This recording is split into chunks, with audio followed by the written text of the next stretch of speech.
Colosenses capítulo 1, versículo 9.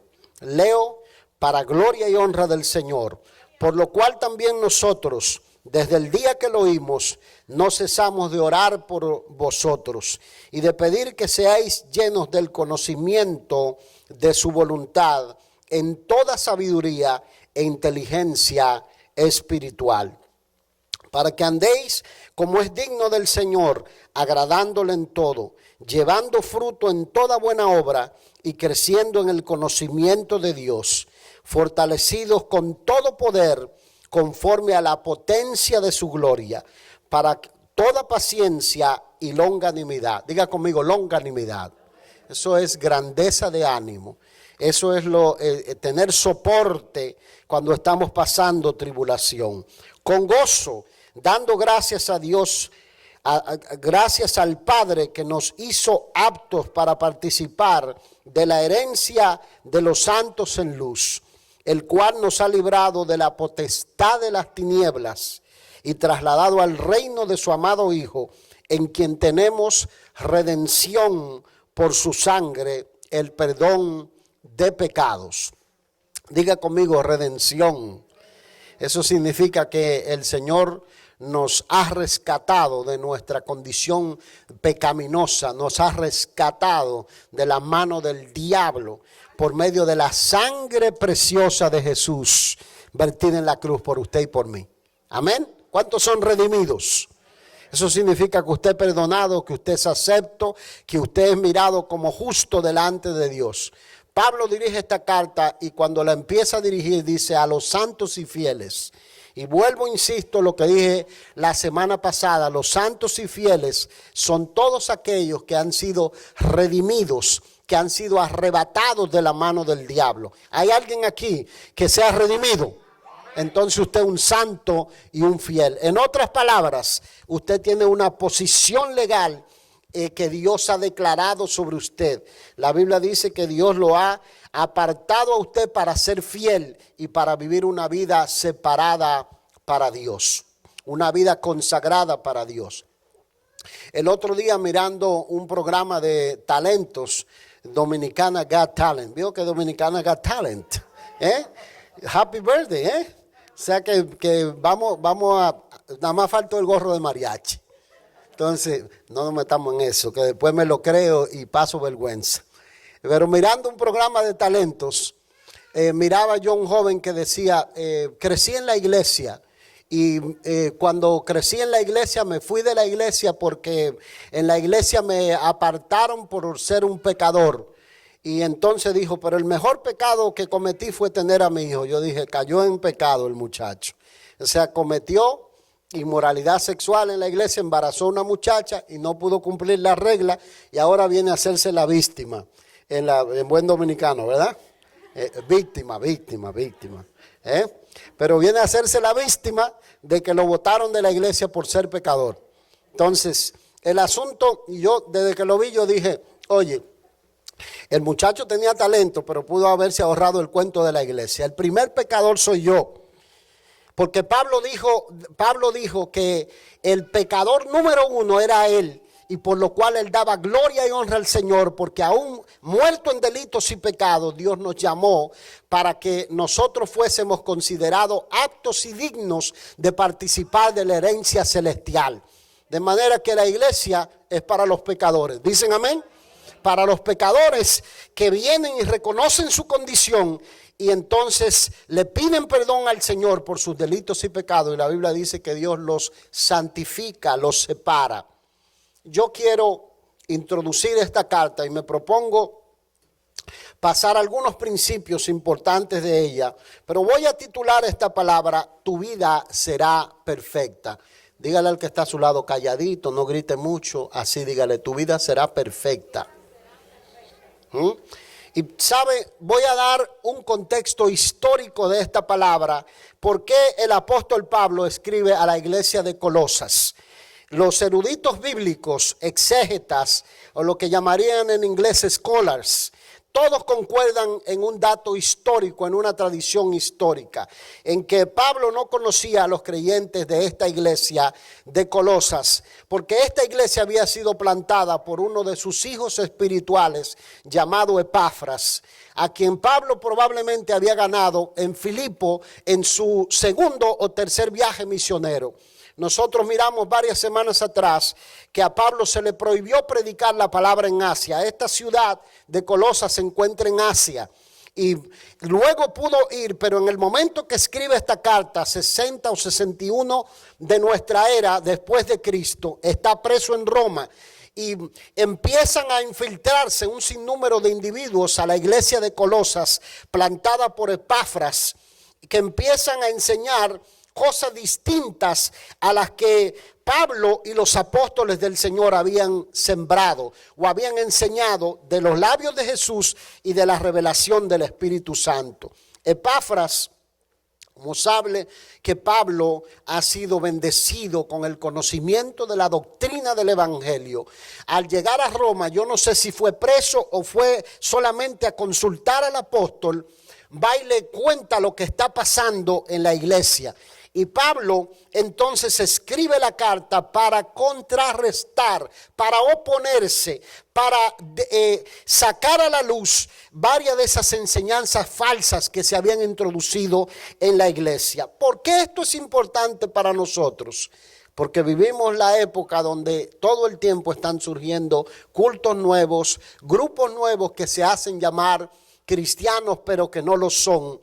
Porque tienen un sello, tratan de negar la persona de Jesucristo, lo que se llama la deidad de Jesucristo. Tratan de reducir a Cristo a un superhombre o tratan de reducirlo a un ser humano que alcanzó cierta gloria pero que no era Dios. Cuando todo la Biblia fue escrita con un propósito, presentar a Jesús desde Génesis hasta Apocalipsis, porque Él inicia el proceso por el cual Dios se propone redimir a los hombres. De manera que Jesucristo es la razón por la cual nosotros estamos en esta fe. Jesucristo es el eterno Hijo de Dios y no se lo debe confundir ni con un profeta como cualquier otro profeta, ni con un ser humano glorificado, ni se lo debe confundir con un ángel, ni con ningún otro ser que no sea la segunda persona de la Trinidad de Dios. Dios hecho carne, Dios hecho hombre, que vino y habitó y tomó nuestro lugar para pagar por nuestros delitos y pecados en la cruz del Calvario. Mis amados, ese es el sello que ha distinguido la iglesia por muchas generaciones. Y yo creo que es relevante la palabra esta, o sea, se aplica a nuestra época, porque de lo mismo que Pablo está advirtiendo en esta iglesia, nosotros lo estamos viviendo hoy en día. Pablo señala que el genuino evangelio no debe mezclarse con filosofías que parezcan al cristianismo, que el genuino evangelio debe mantenerse puro, que ningún cristiano que quiera permanecer firme en la fe y que quiera crecer y que quiera tener la vida que Dios ha diseñado y planificado puede desligarse de Jesucristo. Nuestra vida está atada a la persona de Jesucristo, nuestra vida está ligada a la obra de Cristo. Sin Cristo el evangelio se desvanece y Él no es un hombre que se levantó y volvió a morir. Él es Dios que tomó la persona de un hombre y entonces pagó lo que tú y yo no podíamos pagar. ¿Por qué el Salvador necesitaba ser un hombre? Simple y llanamente porque necesitaba ser perfecto, y el único que es perfecto es Dios. ¿Por qué el Salvador necesitaba ser Dios? Porque necesitaba ser perfecto. ¿Por qué necesitaba ser un hombre? Porque fuimos tú y yo los que rompimos los platos rotos, los que quebrantamos la ley de Dios y pecamos constantemente contra Dios. Y para que pudiera redimirnos tenía que ser uno de nosotros. Y la Biblia dice que Jesús fue tentado en todo conforme a nuestra semejanza, pero sin pecado. De manera que el sello que distingue al cristiano es que ama al hermano que es muy santo, medio santo y no santo, ¿verdad? Porque estamos en un proceso de santificación, de purificación. ¿Dice amén? Se dice, y esto, que el que no conoce la historia repite los errores. Y por eso es entender por qué Pablo escribe a esta iglesia y le dice, mira, este movimiento, que es lo que se conoce como los primeros gnósticos que existieron en el principio de la iglesia, eran gnósticos judíos que trataron de infiltrarse a la iglesia para hacer que la iglesia practicara ritos, practicara ceremonias, para hacer que la iglesia empezara a participar de ciertos rituales e inclusive a consultar ángeles, porque según ellos Jesucristo no era suficiente. Lo que los apóstoles enseñaron no era suficiente. Han surgido esos grupos. Hay por ahí lo que se llama una traducción de la Biblia, que es la traducción del Nuevo Mundo de las Sagradas Escrituras, así se llama. Es traducida por un hombre llamado Carlos Tesel Russell, si mal no recuerdo. Y el dato histórico aquí en Estados Unidos dice que Carlos Tesel Russell fue llevado a corte por tratar de hacer una traducción de la Biblia. ¿Por qué lo llevaron a corte? Porque quien traduce la Biblia tiene que hacerlo del original hebreo y del original griego. Y si no conoce la gramática hebrea y la gramática griega, no puede hacer una traducción de la Biblia. El dato histórico dice que cuando lo llevaron a la corte, el hombre ni siquiera se sabía bien la gramática inglesa. Entonces imagínense una Biblia que ha sido preparada con el único propósito de negar que Jesucristo es el Hijo de Dios. Habrán días cuando alguien o alguno de ustedes ya ha tenido la experiencia, se acercará a alguien a decirle, tú sabías que Jesucristo no era Dios. Tú sabías que tú necesitas un conocimiento superior al que tú tienes para tener la salvación. Tú sabías que tú necesitas practicar algunos ritos y ceremonias. Recuerdo un hermano que llegó a nuestra iglesia y un día lo encontré, ¿verdad? Sobando, limpiando un instrumento y poniéndose un paño orando en uno de los campamentos. Y me dice, yo quiero que la iglesia aprenda estos principios porque estos principios traen bendición.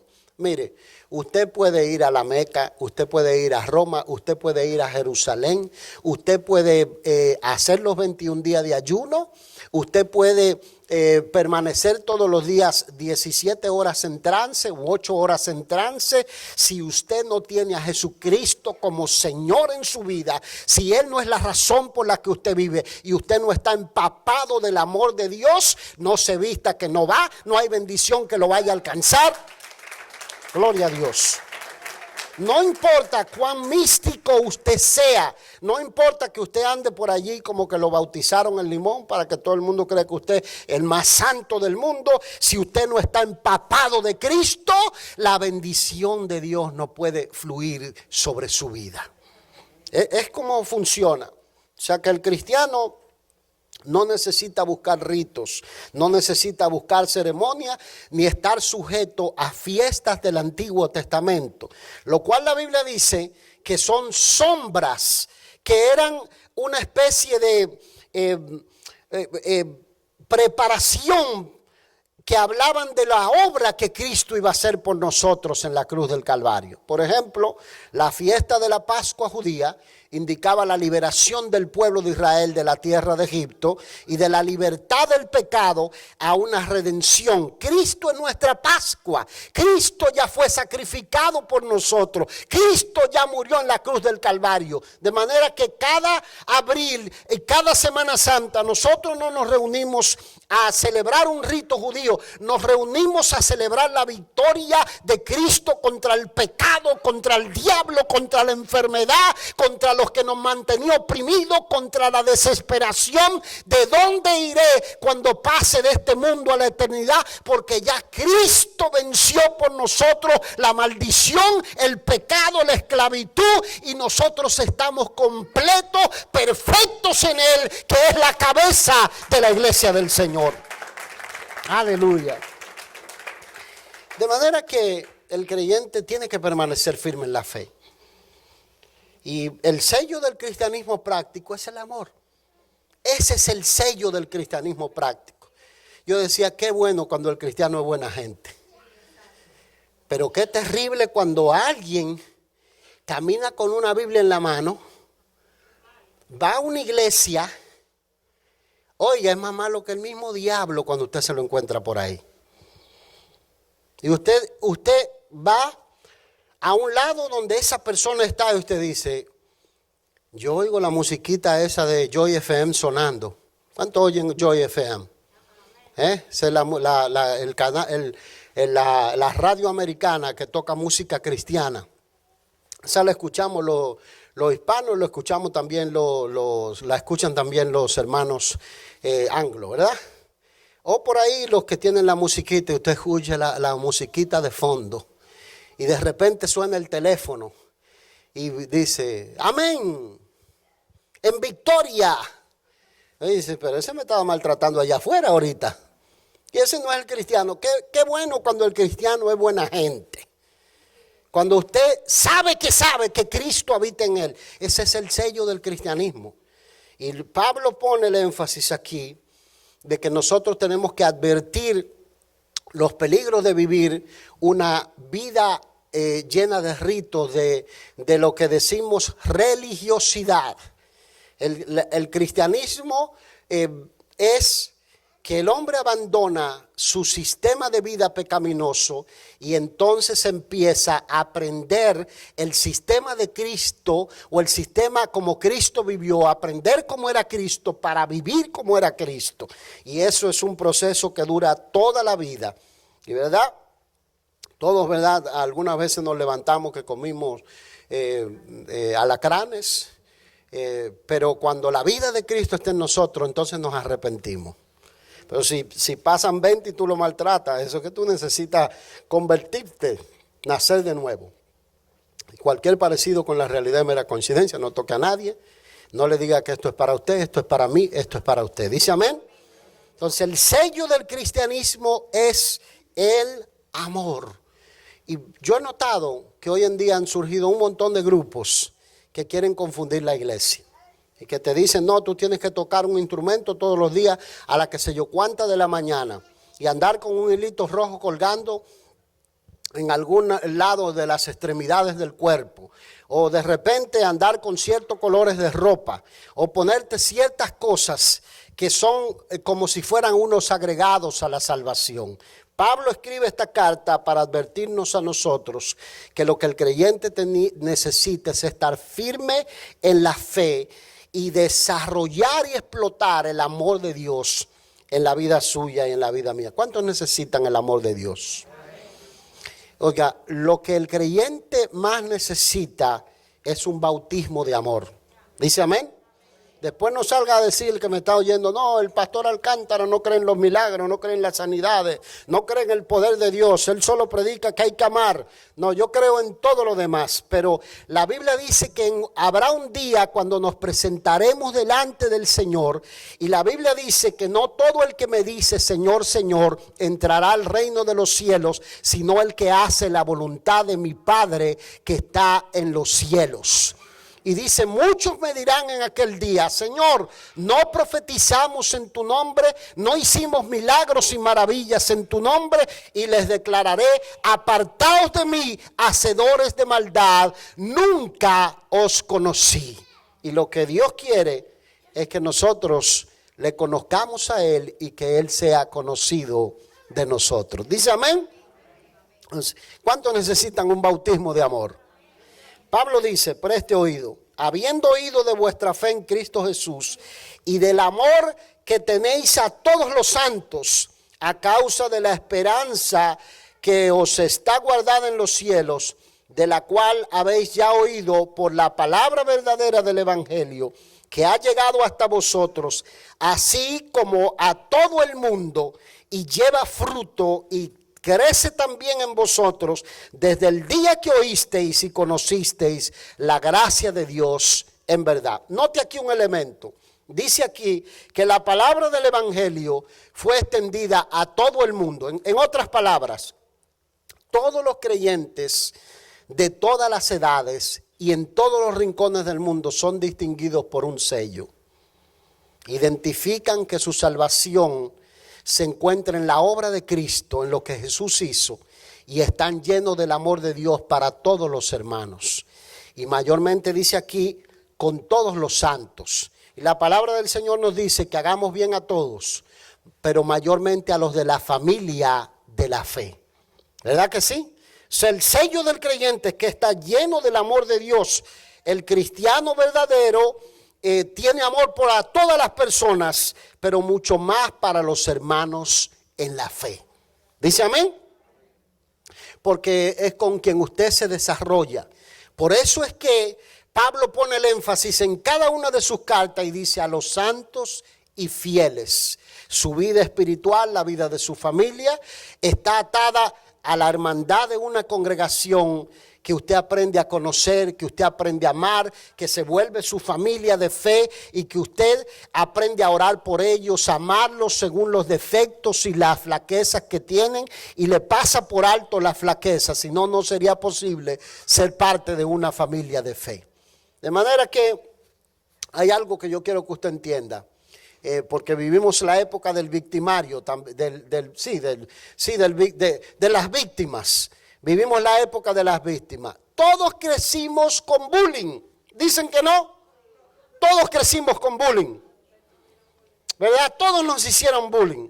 Si yo le digo todo lo que me decía uno, Tarzán pecoso. Los que se han acercado a mí un poquito me ven que tengo un poco de pecas por ahí escondida. Tarzán pecoso. Y esa es la mínima. Pero imagínese un creyente que viene a la iglesia del Señor y crece está lleno de todo ese resentimiento, cuando la mayor virtud cristiana es el perdón. ¿Dice amén? Sé que hay que dejar las heridas del pasado, hay que dejar el dolor de los que te lastimaron, porque hoy tenemos una predicación peligrosa en los púlpitos, en los que te dicen, los que me vieron, los que me pisotearon, los que no me ayudaron, ya me verán arriba, cuando yo esté arriba y los pisotee y eso no es de Dios. Eso no es de Dios. Eso no es lo que el evangelio dice. Imagínese si yo tuviera una lista de todos los que me hicieron bullying. Oye, les iría mal, ¿verdad? Pero la Biblia dice que el cristiano es bendecido y es prosperado para bendecir y ayudar a los buenos, a los malos y a los feos. Por decirlo en lenguaje moderno. La Biblia dice que los hermanos de José vendieron a José. Y José dijo, miren, esto lo permitió Dios para preservar en vida a mucho pueblo y para bendecir la vida de muchas generaciones y salvarlos a ustedes. Yo les he perdonado. Y eso es lo que debe distinguir el genuino evangelio. En otras palabras, mis amados, llegarán tiempos cuando habrá gente que tratará de moverles de la firmeza cristiana. He oído que hay líneas por ahí, unas líneas donde la gente llama y hay de que unas profetizas. Y las profetizas tienen un acceso directo a los ángeles. Y le dice, ¿cuál es el ángel que tú quieres que te envíe para allá? Y entonces dice que la persona le dice, mire, el problema que tengo quiero... no sé qué hacer con mi cuñado. No me voy a meter con la suegra hoy, ¿verdad? No sé qué hacer con mi cuñada o con mi cuñado. Envíame un ángel, mándamelo a ese que mató a Senaquerib por allá y mató unos cuantos. No es para que lo mate, no, es para que solamente le pegue un susto. Estoy exagerando un poquito, ¿verdad? Pero hay unas líneas directas.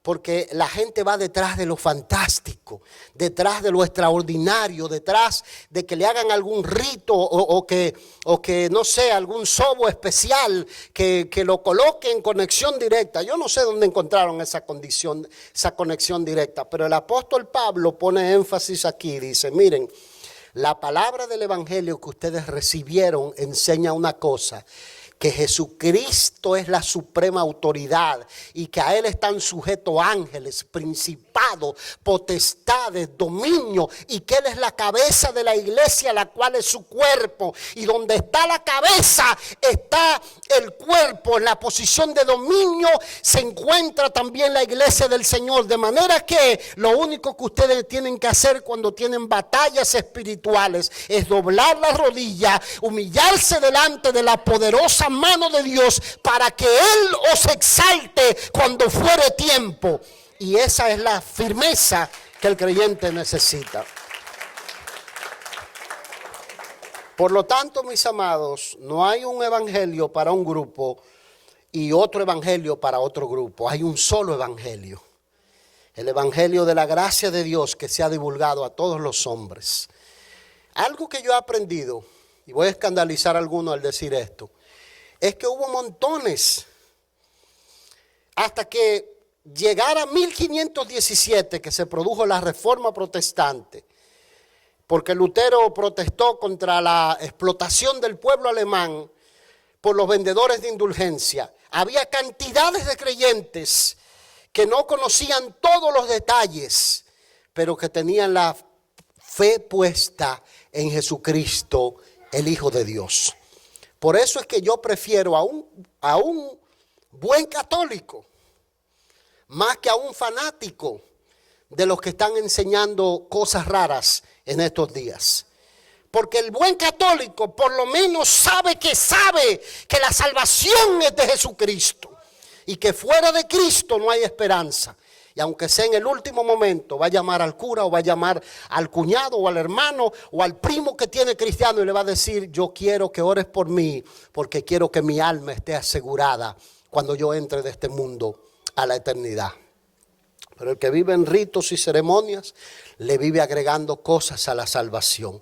Pablo dice aquí: el verdadero cristiano o la actitud del cristiano es rechazar lo falso, es permanecer firme en la fe, es rechazar lo fantástico y entender que es por la gracia de Dios que estamos donde nos encontramos.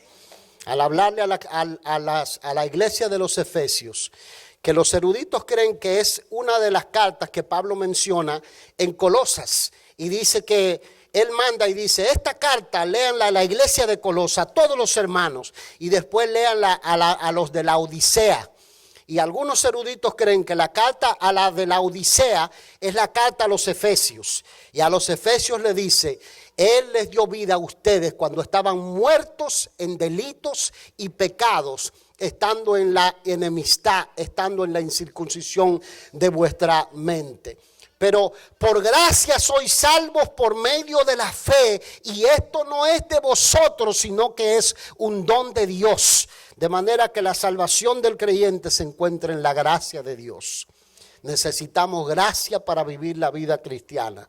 En otras palabras, todo lo que necesitamos para tener la vida perfecta que queremos es creer en Cristo. ¿Dice amén? De manera que el creyente que cree en Cristo tiene todo lo que necesita. Tiene novedad de vida, tiene la gracia, la virtud. Y Pablo le dice a los creyentes: si ustedes han resucitado con Cristo, si ustedes han muerto a su condición de pecado, poned la mira en las cosas de arriba, no en las de la tierra, porque habéis muerto y vuestra vida está escondida con Cristo en Dios. Por eso cuando Pablo utiliza la expresión potencia, diga conmigo potencia, no está hablando de un poder que lo comunica algún apóstol especial. No está hablando de un poder que se busca en una línea donde consultan los ángeles. No está hablando de una meditación que usted hace o de un mantra. No está hablando de algún conocimiento. Él dice, cuando Pablo está hablando de la potencia de Dios, está hablando de esa vida que Jesús coloca en aquel que tiene un corazón rendido y confiesa a Jesús como su Salvador. Y le dice: a partir de ahora no manda Rafael, a partir de ahora mandas tú, a partir de ahora lo que vivo lo vivo en la fe del Hijo de Dios, el cual me amó y se dio por mí en la cruz del Calvario. Gloria al nombre de Jesús. Lo que necesitamos está en Cristo. ¿Dicen amén? Todo lo que necesitamos está en Cristo. O sea, la potencia de Dios es el poder del Espíritu Santo que viene y empapa al cristiano de amor y que lo ayuda todos los días a identificar lo que está mal. Usted dice, ay, yo creía que había superado esto, pero todavía no lo ha superado. Pero otras veces usted se queda sorprendido, usted dice, wow, ese no era yo. Si me habla así, le doy 3 patadas. O le menciono, ¿verdad?, a la prima, por no decir a la madre. Que algunos, ¿verdad?, tenían la boca bien dulce para maldecir. Entonces usted se queda sorprendido. Oiga lo que Pablo dice. Para que andéis como es digno del Señor, agradándole en todo, llevando fruto en toda buena obra y creciendo en el conocimiento de Dios. Aquí Pablo utiliza la palabra conocer, que viene de noxis. Por eso se habla de ese movimiento gnósticos.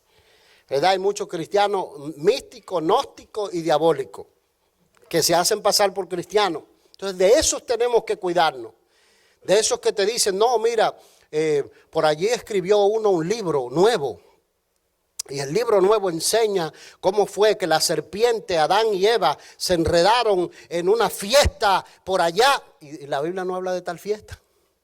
Pero cada uno trata de decir algo nuevo como si estuviéramos en la época griega. Y muchos creyentes que están en una iglesia sana, que están recibiendo el cristianismo sano, se cansan de recibir la palabra de Dios y van detrás de las fábulas, de los cuentos. Pero no, aquí hay gente que está pegado a Cristo, que quiere crecer, que quiere conocerle más, que quiere conocer la voluntad de Dios para su vida y que va a seguir creciendo en la fe y en el conocimiento del Hijo de Dios. Si usted lo cree, déle la mejor adoración al Señor.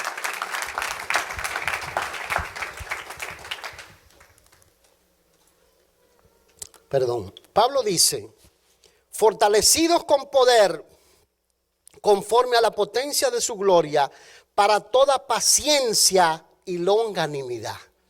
Oiga lo que dice, paciencia y longanimidad. O sea, no es un creyente ni de azúcar ni de sal, que se derrite según la circunstancia. Es un creyente que permanece con gozo, dando gracias a Dios, al Padre, que nos hizo aptos. Oiga, usted apto, dígale al que está a su lado, usted apto.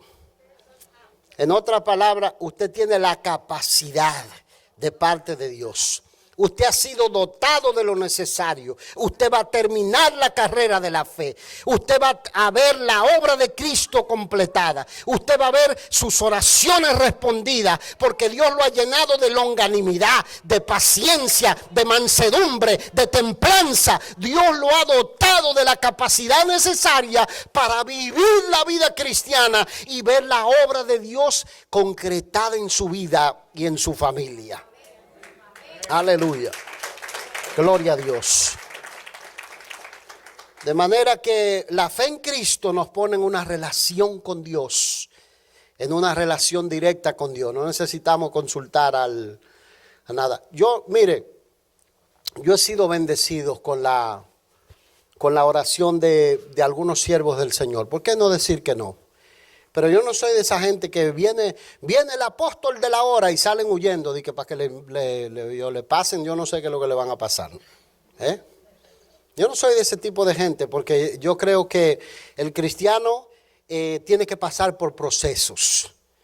Y usted puede, oiga, querer saltarse todos los procesos, como le ha pasado a algunos que han venido a la congregación, ¿verdad? Que de miembros quieren ser pastores, y eso así no funciona así. Eso hay que ir a través de los procesos. Y los procesos Dios lo va llevando.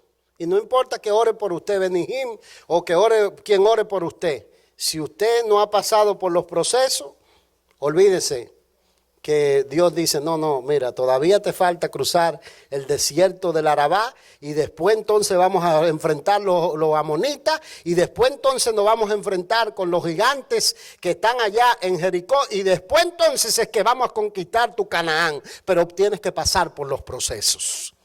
¿Dice amén? O sea que no es que usted no pida la oración, tiene que pedir la oración, Pero su vida cristiana no depende ni de un ángel, ni de una ceremonia, ni del sonido de un instrumento, ni de la oración mágica que nadie le dé. Su oración depende de que Cristo pagó por usted, de que Cristo lo miró desde la eternidad para cumplir un plan perfecto en su vida. ¿Alguien lo cree? De manera que voy a cerrar esta palabra diciéndole que Jesucristo es la única fuente de la plenitud. Lo que Pablo dice, utiliza una palabra griega que significa pleroma para hablar de plenitud. Jesucristo es la plenitud de la vida. Jesucristo es el que da la sabiduría, es el verdadero conocimiento o la verdadera gnosis. Es otra palabra griega que significa conocimiento.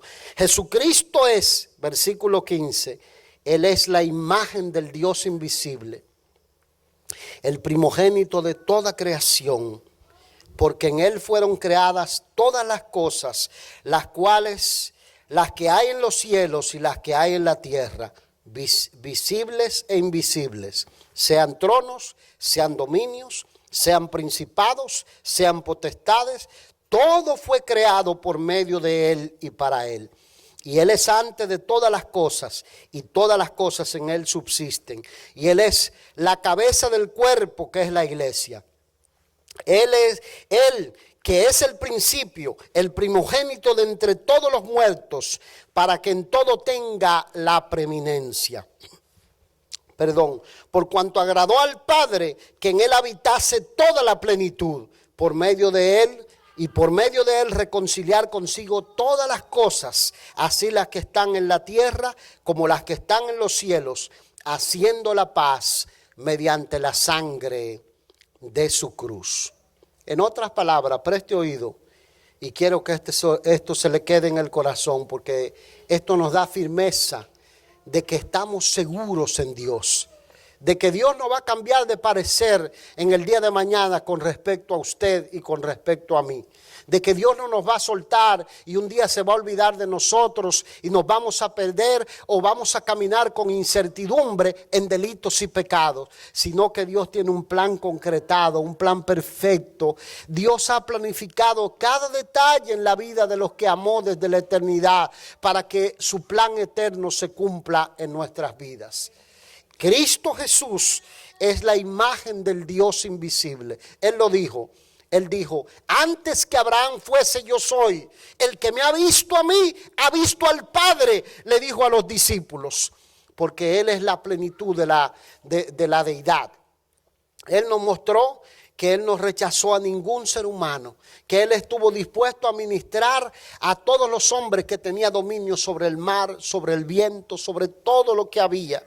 Que Él es el primogénito de toda la creación. Y algunos dicen, pero si Él es el primogénito, Él fue creado. No, si usted lee la palabra aquí, primogénito, en el original griego, dice, el término es para describir la preeminencia, la superioridad, que Él es superior a todo, que Él está por encima de todo. No que Él fue creado, sino que todas las cosas fueron creadas por Él y para Él. Eso es lo que quiere decir aquí el Señor. En otras palabras, Cristo es el poder sustentador. Él es la meta final de todo lo creado. Por eso la Biblia dice que Él, siendo Dios, no estimó el ser igual a Dios como cosa que aferrarse, sino que se humilló y se despojó tomando forma de siervo y fue obediente hasta la muerte y muerte de cruz, por lo cual Dios le exaltó y le dio un nombre que es sobre todo nombre, para que en el nombre de Jesús se doble toda rodilla de los que están en los cielos, en la tierra y debajo de la tierra, y toda lengua confiese que Jesucristo es el Señor, para gloria de Dios Padre. Gloria al nombre de Jesús. De manera que, como cristianos, como hijos de Dios, tenemos que andar con la cabeza en alto. ¿Verdad que sí? Porque el que rige los cielos, el universo, el que los ángeles le obedecen, es nuestro Señor y nuestro Cristo y nuestro Salvador. Por eso Pablo grita con un cántico de alabanza en Romanos capítulo 8 y dice: ¿quién nos separará del amor de Dios? Tribulación, angustia, espada, desnudez, peligro. Él dice: no. Aunque somos contados como ovejas de matadero todo el tiempo, aún en todas estas cosas nada nos podrá separar del amor de Dios que es en Cristo Jesús. Si alguien lo cree, denle la mejor alabanza al Rey de Reyes y Señor de Señores. Gloria a Jesús. Esa es la seguridad que usted necesita en la vida. ¿Dice amén? ¿Recibe la palabra? Denle el mejor aplauso al Rey de Reyes. Aleluya.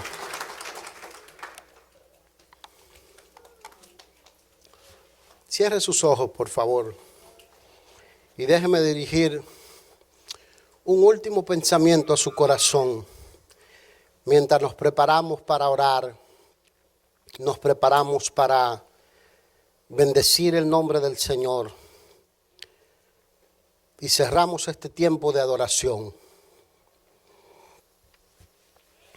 Nuestra posición en Cristo nos da seguridad, pero también demanda responsabilidad de nosotros pasar la fe a otros, pasar la fe a los que necesitan oír el Evangelio.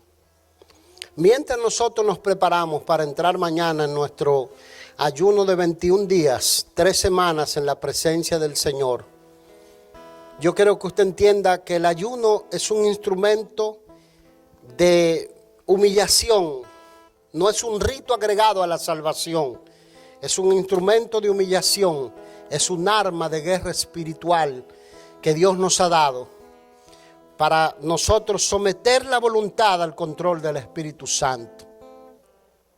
De manera que yo le motivo, si usted tiene milagros urgentes que necesita, ayune, ponga el plato boca abajo. Si usted siente que su mente está desenfocada de lo que Dios quiere y va en muchas direcciones, ayune y usted verá cómo usted tendrá un año de bendición y con la mente enfocada. Si usted se siente más tentado que nunca, usted necesita ayunar. Y el ayuno nos prepara para lo que vamos a ver durante el año, porque no sabemos qué va a venir. El año pasado tuvimos coronavirus y todavía batallamos con eso.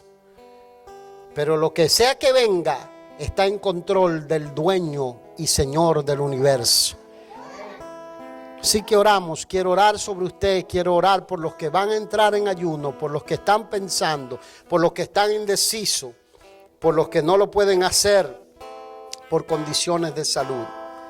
Padre, oro en tu presencia y te pido por tu iglesia, por cada uno de tus hijos. Nos estamos uniendo al clamor de muchas congregaciones que se están presentando delante de ti en ayuno, en oración y en lamento y en súplica por sanidad, por restauración, por unidad sobre la nación, sobre nuestros pueblos, por libertad, para que cadenas se rompan. Oramos para que tú derrames un bautismo de tu Espíritu Santo que nos mueva, Señor, a buscarte con fidelidad, con entrega. Señor, derrama el espíritu de gracia y de oración que tu iglesia necesita, Padre amado. Queremos honrarte, queremos darte gracias. En el nombre poderoso de Jesús. Amén. Amén. Vamos a cerrar el tiempo de adoración ofrendando, presentando nuestros diezmos delante de la presencia del Señor. Lucas capítulo 24 nos dice a nosotros que Jesús, sentado junto al arca de las ofrendas, alzó sus ojos y miró los ricos que echaban en el arca de Dios, y también vio una viuda pobre que vino y tomó y echó una moneda. Y el Señor le dijo a los discípulos: ¿vieron esa viuda pobre? Dio más que todos los ricos que echaron en el arca de las ofrendas, porque de su pobreza echó todo lo que tenía. Lo que el Señor quiere que nosotros entendamos es que lo que presentamos delante de Él, sea mucho o sea poco, es valorado según la actitud del corazón. El pasaje en otras partes de la Escritura nos dice, el que recibió mucho, dio mucho. El que recibió poco, dio conforme a lo que había propuesto en su corazón. Mientras nosotros ofrendamos, aportamos y apoyamos la obra del Señor, apoyamos otros misioneros, apoyamos familias que necesitan nuestra ayuda en diferentes lugares y también permitimos que la obra del Señor siga avanzando, que haya papel higiénico, que haya servilletas, que haya jabón en los baños y que haya luz eléctrica, que haya aire acondicionado y un templo maravilloso donde adorar al Señor. Y cumplimos otras responsabilidades. Así que hágalo con gozo. Presentamos nuestra ofrenda delante de la presencia del Señor. Padre, te honramos, te damos gracias y te pedimos que bendigas lo que presentamos delante de tu altar. Oro para que tú, Señor, como has prometido en tu palabra, reprendas la oruga, el saltón, el revoltón, la langosta, toda plaga, Señor, y bendigas lo que presentamos delante de ti, lo que quede en nuestras manos de todo lo que nos has dado. En el nombre de Jesús, amén y amén. Motivamos, estamos en el aire todavía, ¿sí? Motivamos. Si alguno quiere bendecir el ministerio, puede ir a jesusalasnaciones.org y hay un link allí para ofrendar de diferentes maneras.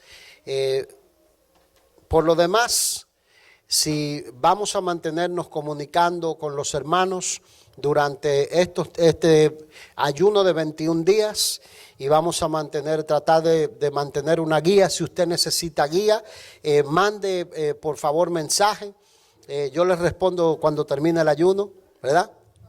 No, le voy a responder cuando sea posible, pero mande el mensaje y vamos a tratar de ayudarle en este tiempo de búsqueda en la presencia del Señor. Así que bendiciones, mis amados. El miércoles vamos a estar transmitiendo nuestro servicio de enseñanza. Amén. En línea, sí. Gloria a Jesús. Wow, este mensaje es para que volvamos a la página y lo volvamos a escuchar, porque aunque parece algo que es sencillo, hay muchas